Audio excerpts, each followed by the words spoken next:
Hi and welcome to Conserving and Promoting Brain and Neurotransmitter Health.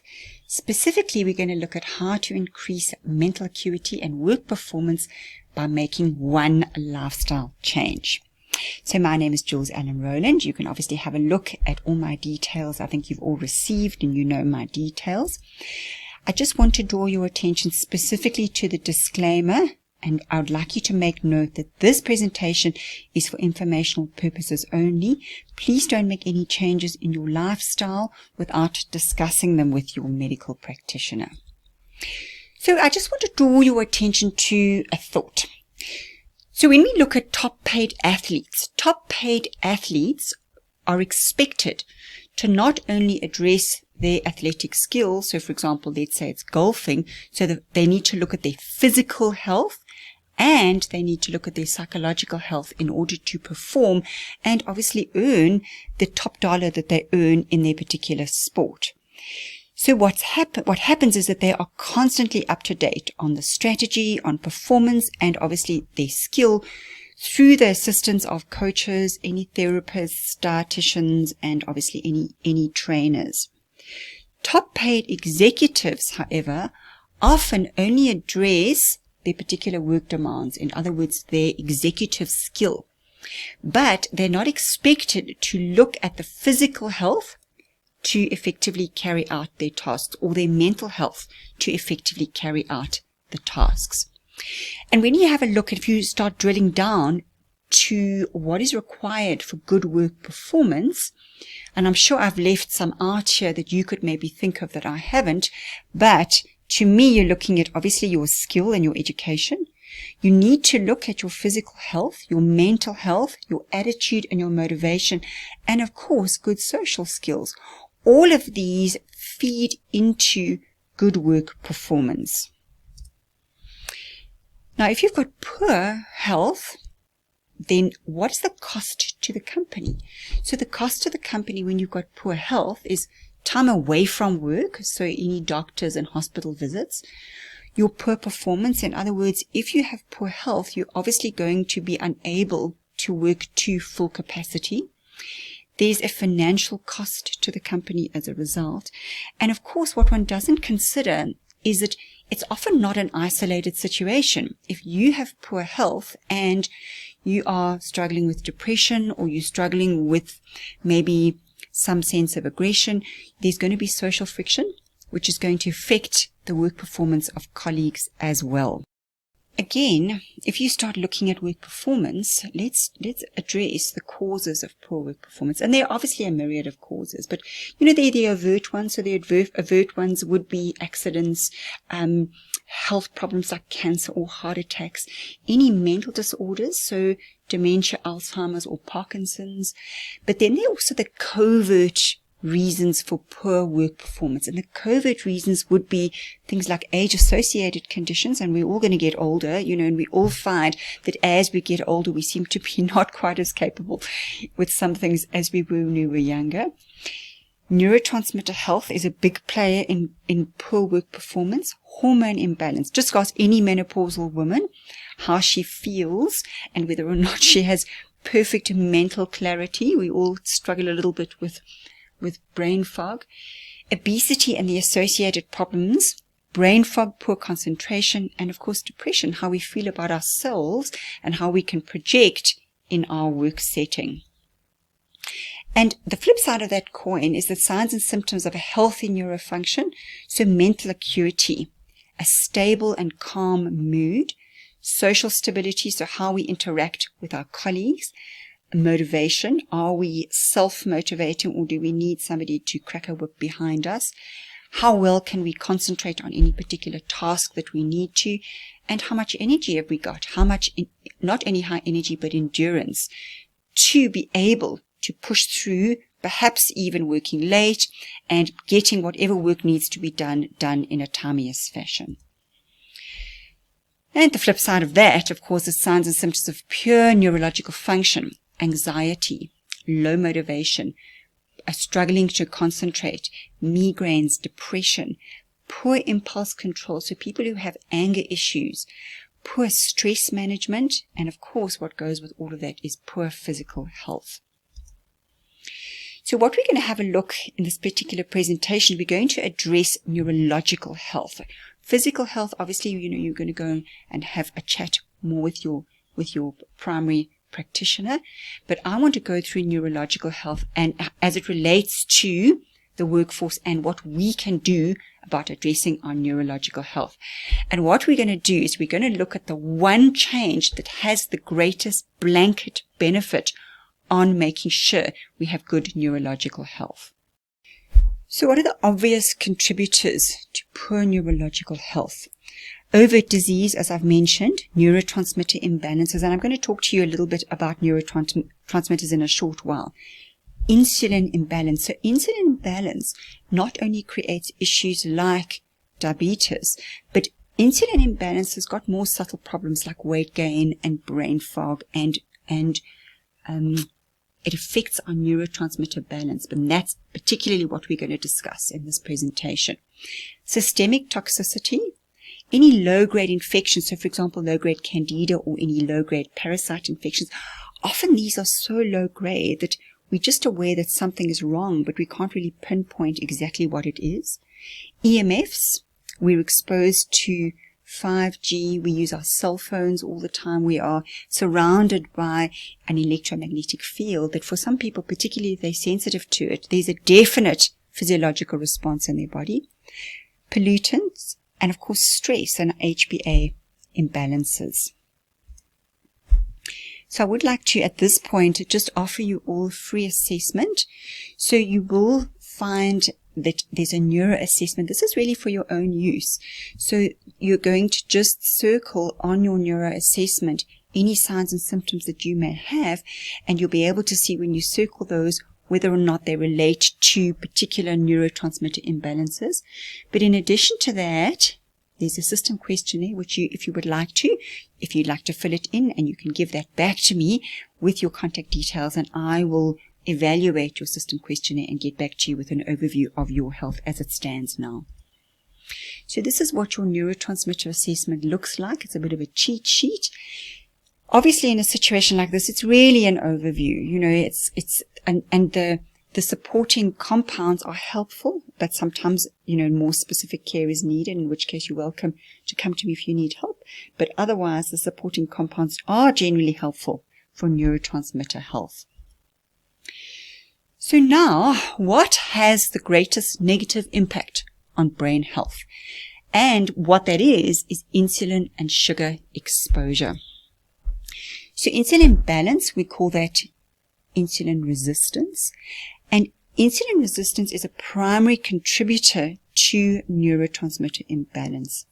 Insulin resistance is associated with obesity. So what this means is that people who are obese are more likely to be insulin resistant as well. Although having said that, there are people who are really, they look skinny and they are insulin resistant, and in fact, they might even have diabetes. Alzheimer's is associated with insulin resistance, dementia, heart disease, and insulin resistance has a very strong association with neurotransmitter health. Now let's have a look at the studies. So these studies are very interesting. So they found that people who are overweight had a 4% less brain volume when they looked at the brains, and the brain looked 8 years older. And in fact, for people who had a high BMI, in other words, greater than 30, they had an 8% less volume in the brain. So tiny little brains, overweight bodies, and tiny little brains, and their brains looked 16 years older. They looked at 10,000 people, and they found that there was a strong association with obesity and memory problems and dementia in later life. They looked at 408 people, and as the BMI went up, cognitive function went down, particularly the decision making. Overweight people generally are less responsive to memory training. Type 2 diabetics have lower cognitive function. People who have insulin resistance have lower cognitive function. And metabolic syndrome increases your risk of memory problems by 300%. So you can see weight and insulin resistance and diabetes definitely has an impact on our executive function. And of course, executive function plays a role in how we're going to perform in the workforce. Now, depression and motivation. Insulin affects our neurotransmitter balance, and our neurotransmitters, these chemicals that our brain secretes are we all know, for example, neurotransmitters like serotonin and dopamine. So there are quite a few neurotransmitters. The most common ones that everybody knows: serotonin, dopamine, adrenaline, noradrenaline, GABA. These are all neurotransmitters that help us to manage in our day. So, for example, serotonin is a feel-good neurotransmitter. Dopamine is a neurotransmitter that increases our motivation and our job and our life satisfaction. And basically, the neurology is so clever. So what happens is that the nerves in our brain, they don't actually touch. So when an impulse needs to travel through our brain and create a response, because the nerves don't actually touch, there's a tiny little gap called the synapse between the nerves. The body secretes a chemical into that synapse depending on the response that is required of the nerve. So, for example, if we need get up and go and we need drive, then the nerve will secrete adrenaline into that synapse. If we need motivation and forward movement and satisfaction, then the nerves might secrete dopamine into the gap.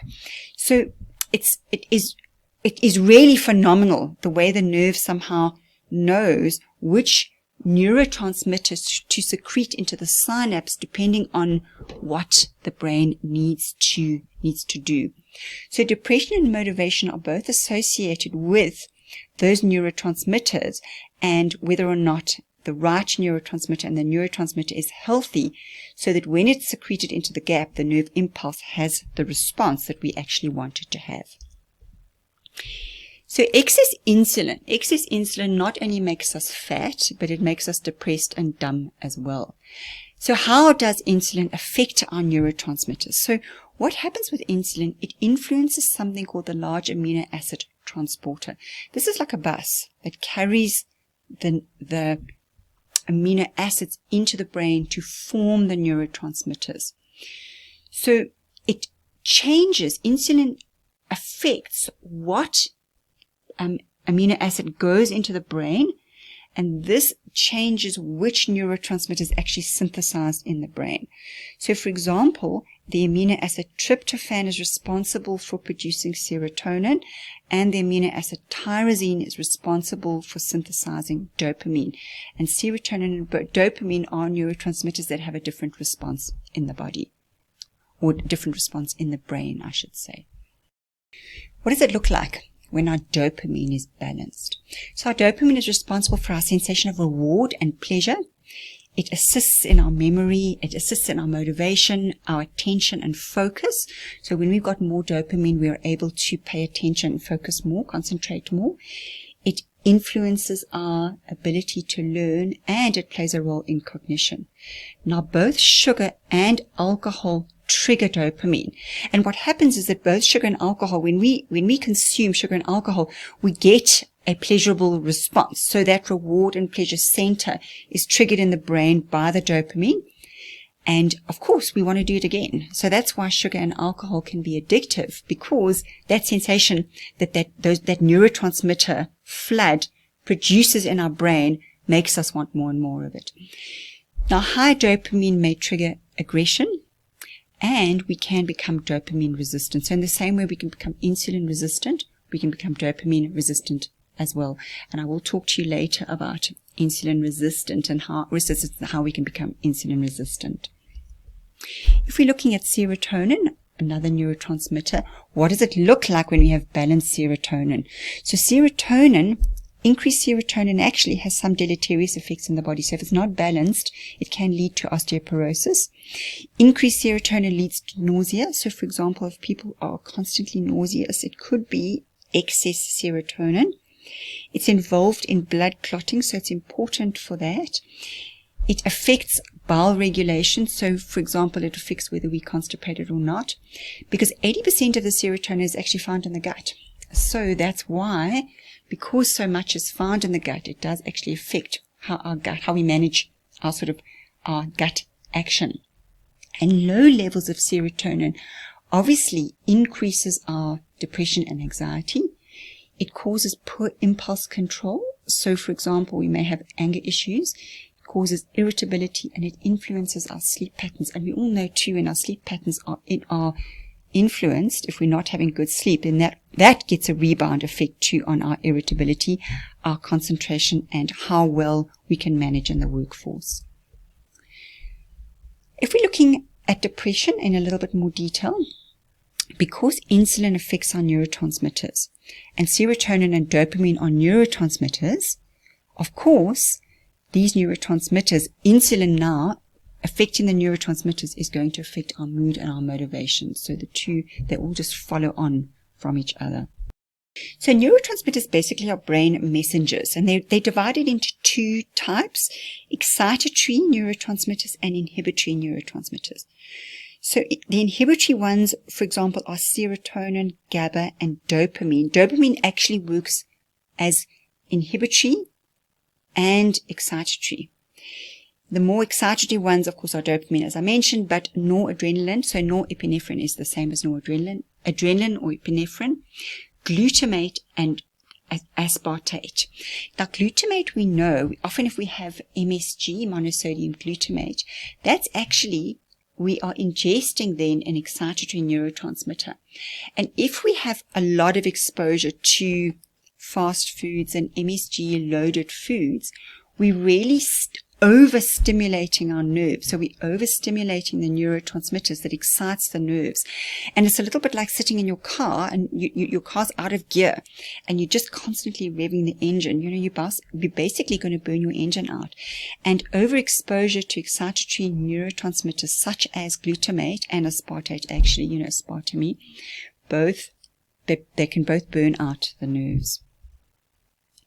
So when you look specifically at insulin, how it impacts on the neurotransmitters. So what forms our neurotransmitters is a protein. So for example, the two proteins that are responsible for serotonin and dopamine are tryptophan and tyrosine. So obviously we take in amino acids, so we take in protein. That protein is digested, and the tryptophan and the tyrosine are released. Then when the tryptophan and the tyrosine need to go into the brain to make serotonin and dopamine, it's carried into the brain by a protein called a large neutral amino acid transporter. It's like a bus. So it picks up the amino acid and it takes it across the blood-brain barrier into the brain so that the brain can now synthesize the necessary neurotransmitters. But insulin influences what protein can be carried into the brain across the blood-brain barrier. So when there's a lot of insulin, it redirects the tyrosine and it carries the tryptophan. So an excess of tryptophan across the blood-brain barrier, and the result is a lot of tryptophan means a lot of serotonin. So, of course, a sensible question would be, if the insulin is leading to lots of tryptophan and therefore high serotonin, why is it that people can get depressed? Because there must be lots of serotonin, and if serotonin is our feel-good neurotransmitter, why is there any depression at all? And the reason for this is that it's a protective mechanism. So you can develop a situation where you become serotonin resistant in the same way that we can become insulin resistant. So what happens is that because of this constant flood of serotonin in the brain, the neurology, so our nerves basically, their attitude is enough serotonin, and they start desensitizing the receptors. So we have a situation where even though there's lots of serotonin, we become serotonin resistant because of this constant flood of serotonin. Now, I mentioned at the beginning, we're going to make one change, and that one change is going to help us to increase our mental capacity. And I mentioned at the beginning, of course, what happens when you've got insulin resistance. You have a big body and a little brain. So what we're going to address in terms of addressing our neurotransmitter health, and of course the cascade of benefits that healthy neurotransmitters create in our work field, our number one change that we're going to make is to address insulin resistance. So what causes insulin resistance and how can we go about fixing it? Now, the signs and symptoms of insulin resistance, the number one is belly fat. So I basically say to patients, if they say, well, you know what, am I insulin resistant? I say, well, just walk towards the wall. If they walk towards the wall and their belly hits the wall before their nose does, then the chances are they are insulin resistant. But other ones are a mid-afternoon slump. When you're sleepy after meals, all you want to do, you know, the swelling of your tummy pulls your eyelids down. Low blood sugar, so hypoglycemia, where you feel sort of sweaty and lightheaded. Hunger soon after eating, so you've just eaten a big meal and an hour later you're starving again. Elevated HbA1c, and I will address tests a little bit later on. The optimal for your HbA1c is between 4 and 5%. And please, when you go to your doctor and have your medicals, please request an HbA1c. It's a very telling test. Elevated fasting insulin, please request it. It's another very telling test as to what's going on with how your body manages the sugars and your energy, or your metabolic expenditure. And of course, mood swings. So mood swings, anxiety, depression, they are indicative of neurotransmitter imbalance. Now, what is insulin? So we've all heard of insulin. So insulin is a hormone, and hormones are messengers, and messengers go around our body and they tell our body to do certain things that will allow our body to function normally. It's formed in the pancreas, and its job is to transport the glucose into the cell through the insulin receptors. So our cell is actually not able to recognize glucose. It won't let glucose have access to the cell, but it will allow insulin to have access into the cell. It's almost like the insulin receptors are a specific shape. Glucose doesn't fit, but insulin does. So what happens is that your insulin, when you've eaten, your insulin picks up the glucose and it goes to the cell and it docks on the cell in much the same way that if you think about the Starship Enterprise, you know, the smaller ships, how they dock on the Starship Enterprise. Insulin docks on the cell and it carries glucose into the cell. Now, the message to the body with insulin is to store energy. That's its job. It's a messenger. The message is store energy. It's an anabolic hormone. In other words, it's a growth hormone. So when you've got a lot of insulin, the message to the body is store energy, grow bigger. And basically, carbohydrates are what triggers insulin. Insulin also promotes the conversion of any excess glucose that you happen to have to fatty acids. So the presence of insulin will increase the conversion of any excess food or glucose that we're eating, and it will tell that glucose to store as a fat. So what's the normal insulin response to food? So if you've got a healthy body, what happens is we eat. When we eat, our blood glucose rises, so the amount of sugar in our blood rises. The pancreas senses this and it secretes the hormone insulin. Insulin comes along, and as I said, it loads up the sugar and it escorts the glucose into the cells.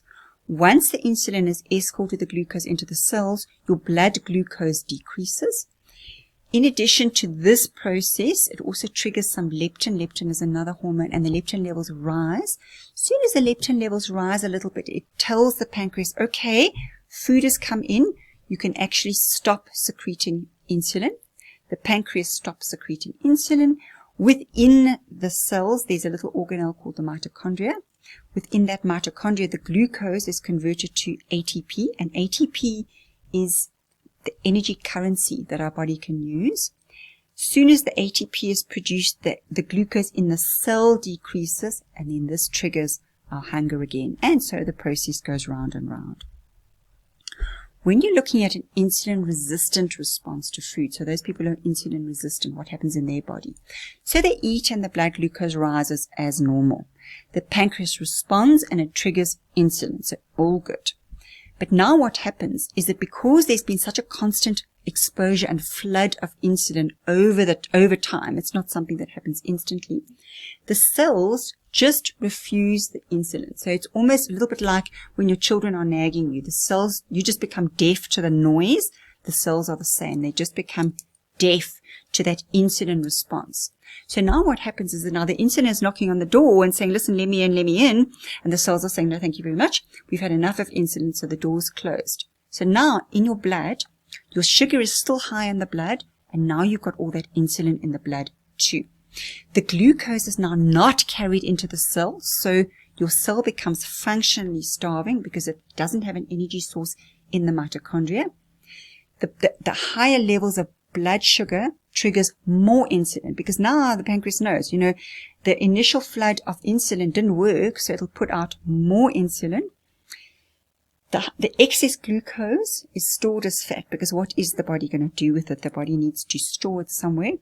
Now there's added insulin that has added dangers, and this constant exposure causes insulin resistance, and the insulin resistance stimulates hunger. It's almost as though the insulin sends out the message to say, give me more food. So because there's so much insulin, I need something to do. And then that triggers the hunger response. And then, of course, you eat more. And then this whole cycle goes on round and round. You become more insulin resistant. Now, what causes insulin resistance? There are a lot of causes. There are all of these that you can see here. I'm not going to address all of them because we just don't have the time. But what we're going to address is what we eat. So depending on what we put in our body, that makes a difference as to whether or not we're going to be more susceptible to insulin resistance. How often we eat, whether or not we're stressed, whether or not we have sleep deprivation, and whether or not we're obese. So you get a vicious cycle, actually. Obesity triggers insulin resistance, and insulin resistance triggers obesity. What do we do about reversing insulin resistance? So these are the basics. So the basics are cut carbs, avoid any sugar, processed foods, starches. So for example, lots of rice and potatoes. Fruit juice, sodas. Fruit juice and sodas are really very insulin triggering. Often we think that fruit juice is more healthy, but in actual fact, fruit juice has got the same amount of sugar as a can of Coca-Cola. So when we want to reverse it, you're going to cut your carbs. You're going to do 2 to 3 meals a day. I'll go into that, the whys, in a little bit more detail. So no snacking. Intermittent fasting, we'll discuss all of these. Resistance exercise and interval training. We need to reduce our stress. We need to control the adrenaline and our cortisol response. And we need sufficient protein and protein absorption. So that we can make small changes that are going to have a big impact. So cut out the carbs, eat 2 to 3 meals a day, add intermittent fasting. We need to exercise because what happens is the body stores sugar in the muscles.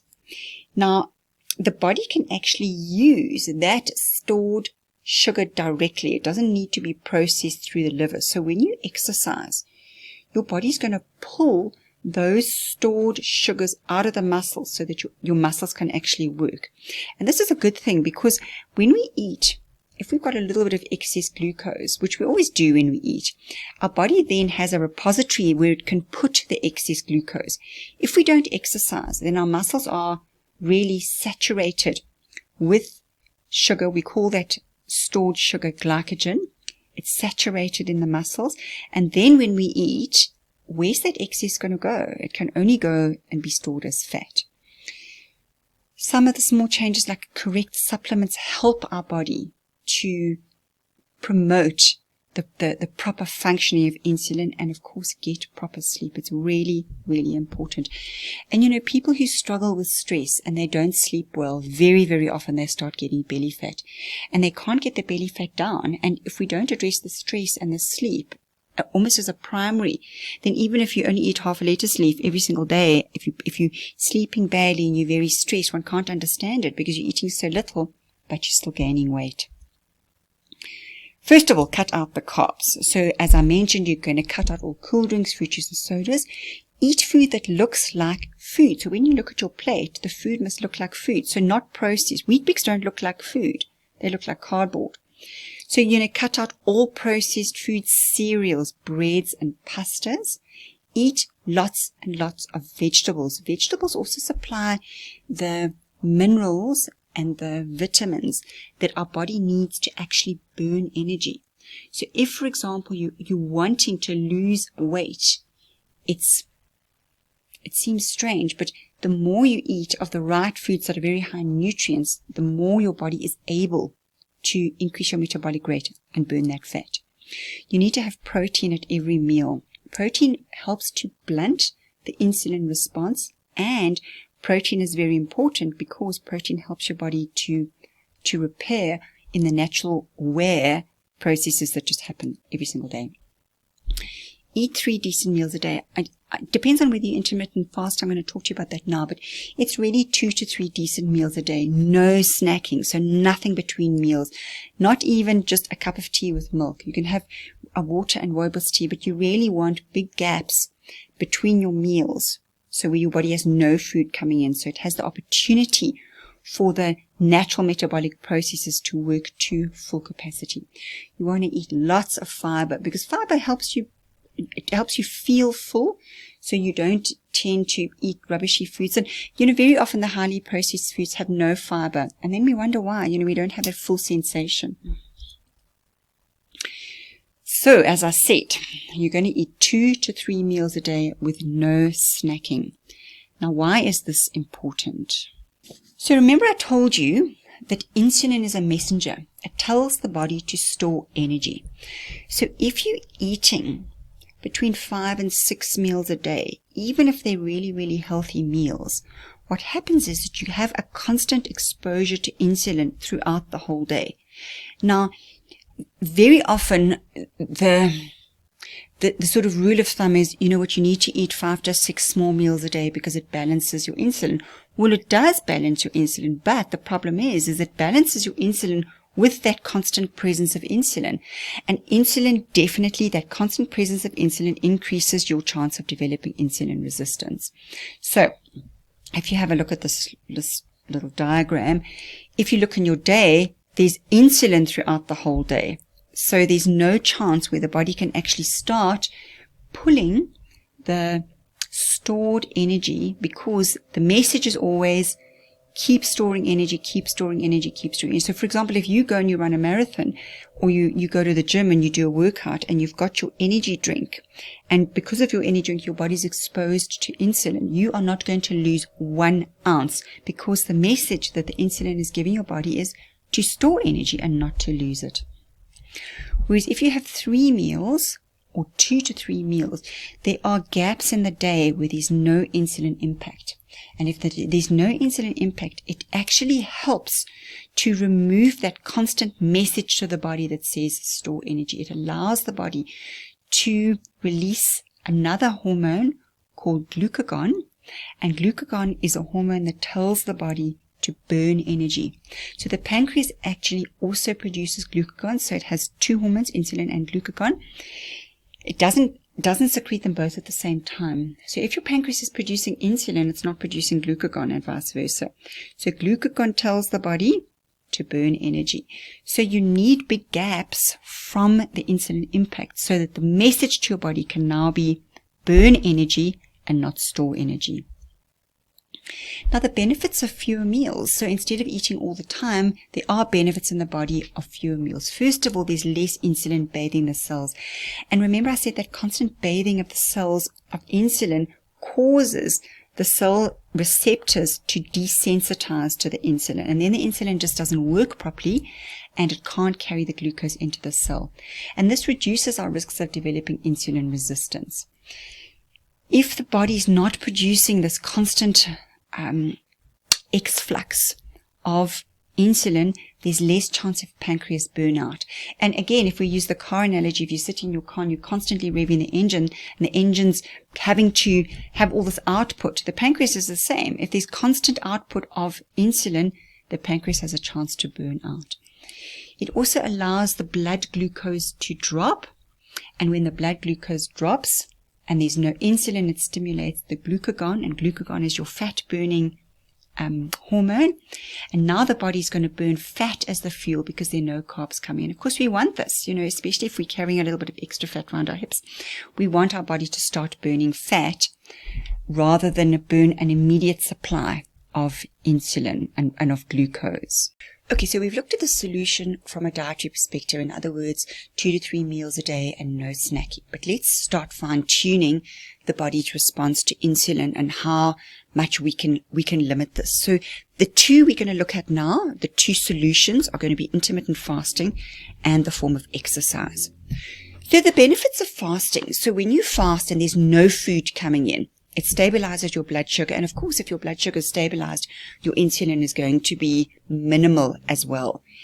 It improves your insulin resistance because if the cells are not bathed in this constant flood of insulin, then the receptor cells can resensitize themselves to insulin. It rests the gut. Now, the gut has a very hard time. So the gut, with the constant food that's coming in, especially people who eat all the time, when we eat foods, especially very pro-inflammatory foods, the fine mucous membrane that lines the gut, and in fact our gut, the cells between our gut and our immune system, so our blood supply, are only one cell deep. So it's very, very, very thin, and they get damaged all the time. So when we're fasting, it allows the body to heal the gut, and the gut heals very fast, but you need to give it a chance to do that. And in the same way, it rests your immune system from the food antigens, because food carries a lot of antigens and it triggers the immune system. So again, that constant flood of food antigens coming in keeps the immune system on high alert, and when the immune system's on high alert, it brings the inflammatory process up. So when your immune system's up, your inflammatory process is up, and you don't want that. You want your body to have times when it's cool. It triggers autophagy. Now, obviously, it depends on how long you fast for. You need to fast for about 16 hours or more to trigger autophagy.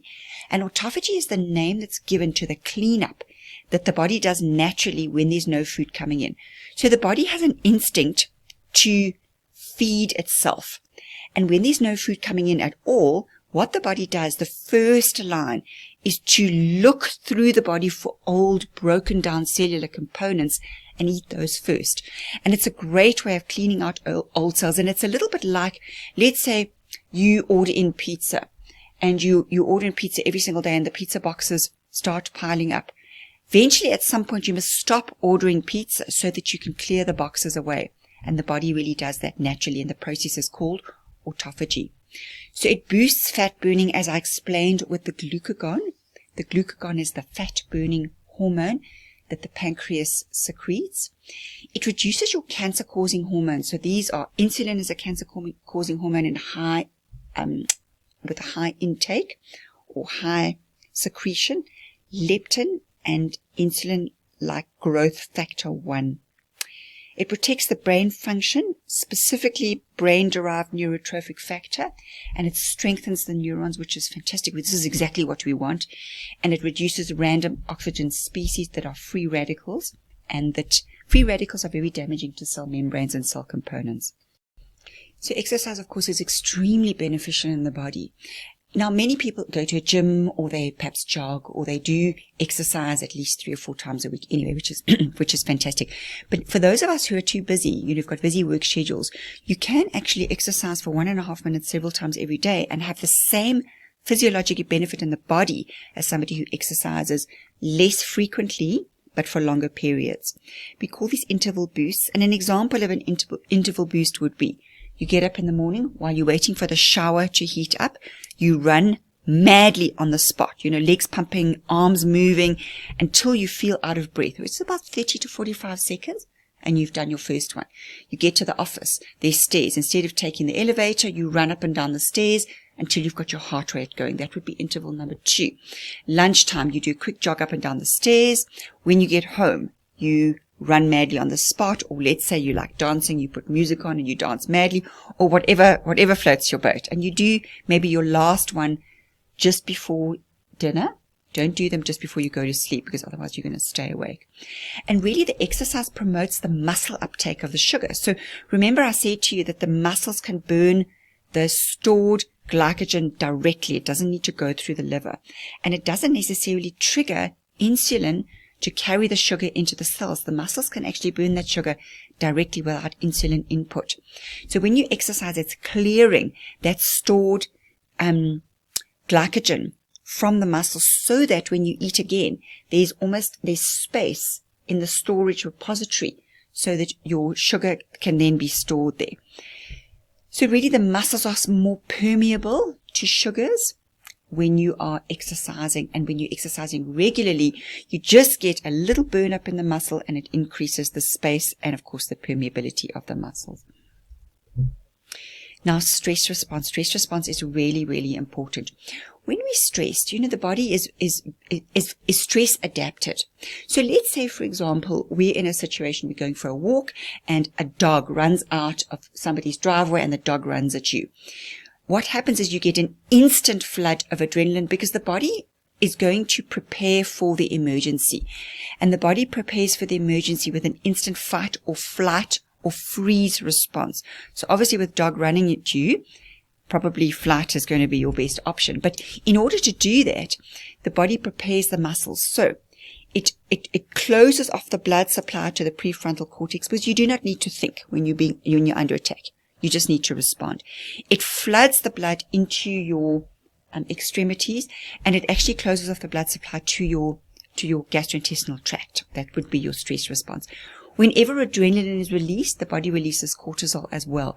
Now, cortisol has an interesting response in the body. Cortisol forces the sugars out of the storage site. So that would be the liver and the muscles, because the body knows you're going to need energy. So if you're going to have the fight or flight response, your body needs sugars to burn so that you've got the energy to do this. So when it's an acute situation, it's fantastic. It's appropriate. Your body responds and then the stress response goes away. However, if you have chronic stress, so you are chronically stressed from work, for example, or perhaps from a home situation, perhaps you have an elderly parent who needs constant care, or you're going through a divorce, or you're having a situation in the body where you're under a lot of stress and it's a chronic thing. The body cannot tell the difference between chronic stress that is a perception of stress and real stress that's actually happening, like you being attacked by a dog. So you have this constant flood of adrenaline, and the constant flood of adrenaline brings the cortisol, and the cortisol pulls the glucose from the muscles. So effectively, you're eating all the time because the glucose is flooding out of the muscles into the blood, and your body has to produce insulin to clear that glucose. And that constant flood of insulin not only stores fat, so stress makes us fat, but that constant flood of insulin causes insulin resistance, and then that causes a problem with fat, and the insulin, remember, causes the problem with our neurotransmitters. So we get basically dumb and fat with constant stress as well. And one of the ways that really helps us manage stress is to sleep well. So I know for many people, when you're stressed, your mind is ruminating, and sleep is very far from what you're actually having every single night. And for good sleep, you really do need certainly more than 6 hours sleep, preferably 7 to 8, but I know that that's not always possible. So there are aids to sleep, because sleep is wonderful at, first of all, healing the brain, because all our healing takes place when we sleep, but also the changeover of random eye movements, so the REM sleep and the deep sleep. You get physiological benefits in the body as our body goes through these cycles. And the cycle's about 90 minutes, so we have several of these cycles while we sleep. So we'll have, within that 90 minutes, we'll have some part of that 90 minutes that's REM and some part of that 90 minutes that's deep sleep. And as the night goes on, the ratio changes. But what happens in the body during REM is slightly different to what happens in the body during deep sleep, and we need both. So aids to sleep would be complete darkness. So if you're struggling to sleep, before you go on sleeping pills, change the environment in which you're sleeping. So put blackout curtains, cut your blue light 3 hours before, because the blue light from your screens and your phones it blocks melatonin. And of course, melatonin is what the body needs to start going into the sort of sleepy phase. If you have bright sunlight during the day, so you go out before 11, and I mean, we live in sunny South Africa, so it's fantastic, but you go out before 11 and you obviously close your eyes and face the sun. So turn and look at the sun, but with your eyes closed. So you can see that red haze behind your eyelids. And then just sit in the sun for maybe 10 minutes. That bright sunlight, which is about 10,000 lux. Lux is a unit of measurement for light. That 10,000 lux sets the circadian rhythm so that the body is very sensitive to when the light starts to go down at the end of the day, and it starts to trigger that flood of melatonin. Keep your body very slightly cool, so when we're hot, we don't sleep well. Electrical equipment and sleep are not friends. So if you've got electrical supplies around your head, please don't sleep with your phone close to your head, your phone on. Put it on aeroplane mode. That electrical flux that the phone pulls in is very deleterious to your brain waves. Similarly, hot blankets create a magnetic flux in the body. It's not actually ideal for the body. And you want to be about 8 hours in your bed. So let's say even if you don't fall asleep immediately, you go to bed at about 10 o'clock and you spend the time reading rather than being on your phone or your tablet. You're reading and you allow the body to start slowing down so that it's ready to fall asleep. Now, the dangers of insulin resistance. We're going to address the dangers of insulin resistance because we know now we know the neurotransmitter impact with insulin. We know what causes insulin resistance. We know the signs and symptoms of insulin resistance, but why specifically is insulin resistant so bad for us? So the first we've really discussed, and that's the prolonged inhibition of fat burning. When you've got a constant flood of insulin, the pancreas is not producing glucagon. And remember, glucagon is your fat burning hormone. So no fat burning hormone. Excess belly fat. So for other reasons, which I won't go into at this point, when you have a lot of insulin, it triggers your fat storage hormones, lipoprotein lipase, and that tends to gather around your middle, so it's middle fat. You have decreased lean muscle mass, and when you have lean muscle mass, when you have low lean muscle mass, you've got low metabolism because the more dense your muscle mass is, the higher your metabolic rate. So that's why resistance training is so good, because with resistance training, you're developing these beautiful lean muscles and very strong. And even if they're not big, you don't have to be a bodybuilder, but that lean muscle mass is going to increase your metabolic rate. It damages the blood vessel lining. So it's the sugar. So what goes, of course, with insulin resistance is the fact that your body isn't reducing the sugar, and the high sugar that remains in the blood damages the blood vessel linings, and that increases your risks of having blood clots. Systemic inflammation. So systemic inflammation is increased heart risk. So insulin itself is actually anti-inflammatory, but that high level of sugar that goes with insulin resistance is very pro-inflammatory. And, if you think about all our non-communicable diseases, so that's heart attack, stroke, cancer, osteoporosis, these are all conditions that go hand in hand with inflammation. So it goes back to keeping the body cool as much as possible, so the inflammatory risk isn't high. High blood pressure. Insulin causes the kidneys to hold on to sodium. And we know that at very high levels of sodium actually increase blood pressure. So that's another side effect of insulin resistance. You get slightly thicker blood, so of course increase your risk of heart and thrombosis or heart attack and thrombosis. Water retention with the increased retention of salt. Water retention, this is, it's demoralizing, especially when you're trying to lose weight and you're holding on to water and your weight seems to be going up, or certainly you're not losing it. Initiation of cancer through oxidative damage. So those free radicals that are formed with insulin resistance. One of the suggested triggers for cancer is free radical damage. And of course, Alzheimer's and dementia. And Alzheimer's now is being called type 3 diabetes because of the association with high sugars. So let's say you suspect you have insulin resistance. In actual fact, these tests are tests that are wonderful markers for health generally. So when you go for your medicals or when you go and see your doctor once a year, please request these tests. The one is the HbA1c. HbA1c measures the glycation, so how much sugar is depositing in the lining, in the cell wall of the red blood cell. And it should be